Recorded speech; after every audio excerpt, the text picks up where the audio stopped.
श्री स्वामी समर्थ. फाल्गुन पौर्णिमेला होळी हा सण साजरा केला जातो. प्रत्येक पौर्णिमेलाच विशेष असे महत्त्व असते आणि त्यापैकीच एक पौर्णिमा म्हणजे फाल्गुन पौर्णिमा म्हणजेच हुताशनी पौर्णिमा. या दिवशी आपण होलिका दहन करत असतो. असत्यावर सत्याचा विजय, वाईटावर चांगल्याचा विजय याचे प्रतीक म्हणून आपण या दिवशी होळी पेटवत असतो. यंदा फाल्गुन पौर्णिमेची तिथी ही 2 दिवसांमध्ये आलेली आहे. 2 मार्चला ह्या तिथीचा प्रारंभ सायंकाळी 5:55 होणार आहे आणि 3 मार्चला पौर्णिमा तिथी सायंकाळी 5:07 संपणार आहे. उदय तिथीनुसार फाल्गुन महिन्याची पौर्णिमा ही 3 मार्चला आहे, परंतु 3 मार्चला चंद्रग्रहण आहे. त्यामुळे 2 मार्चला सायंकाळीच आपल्याला होळी साजरी करायची आहे, म्हणजे होलिका दहन करायचं आहे. होळीच्या दिवशी आपल्याला काही पदार्थ हे चुकूनही खायचे नाहीत. जर आपण या दिवशी काही पदार्थ खाल्ले, जरी आपण हे पदार्थ चुकून जरी खाल्ले तरी सुद्धा याचे दुष्परिणाम आपल्याला भोगावे लागत असतात. माता लक्ष्मी ही घरातून काढता पाय घेते. कोणते पदार्थ हे या दिवशी अजिबात खाऊ नयेत याची माहिती आपण या व्हिडिओमध्ये पाहणार आहोत. व्हिडिओला सुरुवात करण्याअगोदर तुम्ही जर चॅनलवरती नवीन असाल आणि पहिल्यांदाच माझे व्हिडिओ पाहत असाल तर चॅनलला सबस्क्राईब करा. व्हिडिओ माहितीपूर्ण वाटला तर व्हिडिओला लाईक करा. शास्त्रामध्ये म्हटले आहे की प्रत्येक खाद्यपदार्थाच्या सेवनाचा माणसाच्या स्वभावावरती, प्रकृतीवरती आणि मानसिकतेवरती परिणाम होत असतो.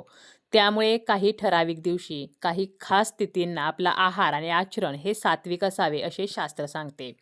होळीचा जो दिवस आहे तर तो अत्यंत खास मानला जातो.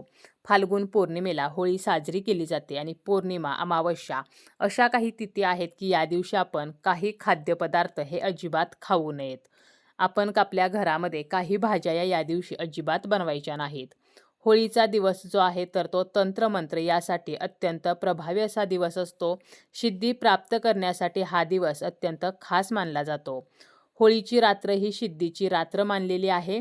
या दिवशी केलेल्या बाधा ह्या 1000 पटीने जास्त कार्यशील असतात आणि म्हणून आपल्याला या दिवशी काही पदार्थ खाणे हे कटाक्षाने टाळायचं आहे. आपल्या आयुष्यामध्ये बरीचशी अशी माणसे असतात की ज्यांना आपले बघवत नाही. आपल्या आयुष्यामध्ये जर काही चांगल्या गोष्टी होत असतील तर आपल्या जवळच्या व्यक्ती ज्या आहेत तर ते आपल्यावरती जळत असतात. आपले चांगले झालेले त्यांना बघवत नाही आणि जे आपले शत्रू आहेत तर अशा व्यक्तींकडून आपल्याला या दिवशी काही पदार्थ हे घेऊन खायचे नाहीत. त्यापैकी पहिलं आहे ते म्हणजे पांढरी मिठाई. जर आपल्याला कोणी पांढरी मिठाई या दिवशी देत असेल, आपल्याला समजतं की अमुक ही व्यक्ती आहे की तिच्या मनामध्ये आपल्याबद्दल चांगली भावना नाही आणि अशी व्यक्ती जर आपल्याला होळीच्या दिवशी पांढरी मिठाई खायला देत असेल तर आपल्याला ती अजिबात घ्यायची नाही आणि खायची सुद्धा नाही. जर एखाद्या व्यक्तीने प्रसाद म्हणून आपल्याला पांढरी मिठाई दिली तर मग आपण ती घ्यायची आणि एखाद्या झाडाखाली ठेवून द्यायची. परंतु जर मंदिरामध्ये वगैरे आपल्याला जर पांढरी मिठाई मिळाली तर आपण ती खाऊ शकतो.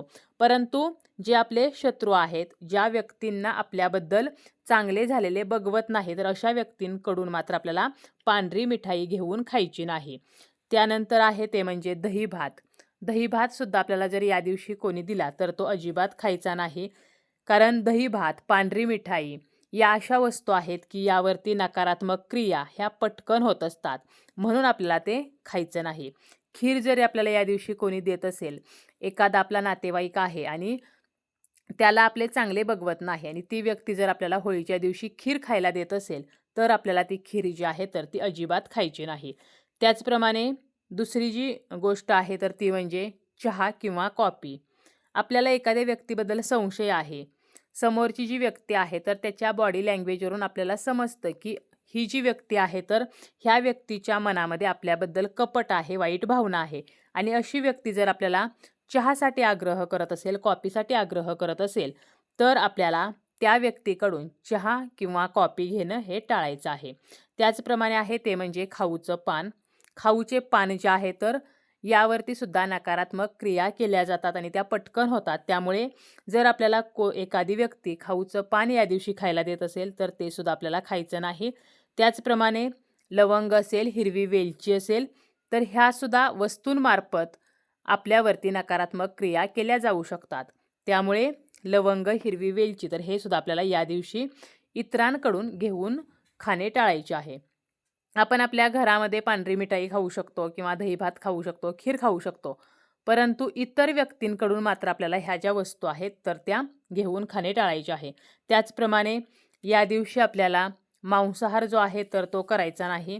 कारण मांसाहार करणे किंवा मद्यपान करणे तर हे या दिवशी अशुभ मानले जाते. मांसाहार केल्यामुळे आपल्या कुंडलीवरती त्याचा नकारात्मक प्रभाव जो आहे तर तो वाढत असतो आणि मांसाहार हे तामसिक अन्न मानलं जातं. जेव्हा आपण मांसाहार करतो तर त्यावेळेला आपला राग वाढतो, क्रोध वाढतो. म्हणून आपल्याला मांसाहार करायचा नाही. आपल्याला सात्विक आहारच या दिवशी घ्यायचा आहे. त्यानंतर आहे ते म्हणजे कांदा लसूण. आपण जो नैवेद्य बनवतो, पुरणपोळीचा नैवेद्य बनवला, तर आपण जी आमटी बनवतो, तर त्यामध्ये कांदा लसणाचा वापर करायचा नाही. कारण कांदा लसूण हे सुद्धा तामसिक अन्न मानलं जातं आणि आपण जेव्हा कांदा लसूण खातो, त्यावेळेला आपला तापटपणा वाढतो. शास्त्रानुसार सुद्धा धार्मिक विधीसाठी तयार होणाऱ्या जेवणामध्ये कांदा लसणाचा वापर हा निषिद्ध सांगितलेला आहे. जेव्हा आपण देवासाठी नैवेद्य बनवतो, तर यामध्ये सुद्धा आपण कांदा लसणाचा वापर करत नाही. त्यामुळे होळीच्या दिवशी सुद्धा आपल्याला नैवेद्यामध्ये कांदा लसणाचा वापर करायचा नाही आणि आपल्याला स्वतःला सुद्धा कांदा लसूण जे आहे तर ते खायचं नाही. त्याचप्रमाणे या दिवशी भोपळा जो आहे तर तो सुद्धा खाऊ नये. भोपळा कापू नये.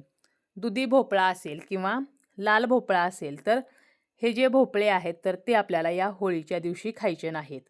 त्याचप्रमाणे इतर व्यक्ती, काही अनोळखी व्यक्ती असतील आणि त्या जर आपल्याला या दिवशी आग्रह करून काही वस्तू खायला देत असतील, तर त्यासुद्धा आपल्याला घेऊन खाणे हे कटाक्षाने टाळायचं आहे. बाहेरचे जेवण किंवा हॉटेलचे जेवण तर हे सुद्धा आपल्याला टाळायचं आहे. जर आपली तशी परिस्थिती असेल, की आपल्याला बाहेर खाण्याशिवाय पर्याय नाही, तर अशा वेळेला आपण बाहेर खाऊ शकतो. परंतु शक्यतो होळीची जी रात्र आहे, तर ती सिद्धीची रात्र मानली जाते. त्यामुळे होळीच्या दिवशी आपल्याला बाहेरचे खाणे-पिणे हे आपल्याला टाळायचं आहे. तसेच या दिवशी आपल्याला काही चुकासुद्धा करायच्या नाहीत. जसं की या दिवशी आपल्याला काळ्या रंगाचे कपडे परिधान करायचे नाहीत. कोणाचाही अपमान करायचा नाही. चामड्याच्या वस्तू परिधान करणे टाळायचं आहे. तसेच घरामध्ये कलह, वादविवाद या गोष्टी करायच्या नाहीत. नाहीतर माता लक्ष्मी जी आहे तर ती नाराज होते आणि आपल्या घरातून निघून जाते. घरामध्ये कलह, वादविवाद केल्यामुळे घरामध्ये नकारात्मक ऊर्जा वाढते. आपल्याला अन्नाचा अपमान करायचा नाही. कारण जेव्हा आपण अन्नाचा अपमान करतो तर त्यावेळेला एक प्रकारे तो अन्नपूर्णा मातेचा अपमान असतो. त्यामुळे आपल्याला अन्नाचा अपमान करायचा नाही. आपल्या दारामध्ये जर कोणी आलं, एखादा पशु आला, प्राणी आला, गोमाता आली, तर त्यांना आपल्याला काही ना काही खायला द्यायचं आहे. गोमाता जी आहे तर ती फक्त भाग्यवान लोकांच्या दारामध्ये जात असते आणि होळीच्या दिवशी जर आपल्या दारामध्ये गोमाता आली, तर आपण जो पुरणपोळीचा नैवेद्य बनवलेला आहे, तर तो नैवेद्य आपल्याला त्या गोमातेला द्यायचा आहे. या दिवशी आपल्याला दिवसा झोपणे टाळायचे आहे. त्याचप्रमाणे केस कापणे, नखे कापणे, तर या गोष्टीसुद्धा टाळायच्या आहेत. पशुपक्ष्यांना त्रास आपल्याला या दिवशी द्यायचा नाही. अगदी छोट्या-छोट्या ह्या ज्या चुका आहेत, तर ह्या चुका आपल्याला करायच्या नाहीत. आपल्या ज्या चपला आहेत, तर त्या नीट ठेवायच्या आहेत. आपण विंचारलेले जे गुंता आपला केसांचा असतो, तर ते केससुद्धा आपल्याला नीट ठेवायचे आहेत. कारण ह्या केसांचा वापर करून सुद्धा काही लोक हे आपल्यावरती नकारात्मक क्रिया करू शकतात.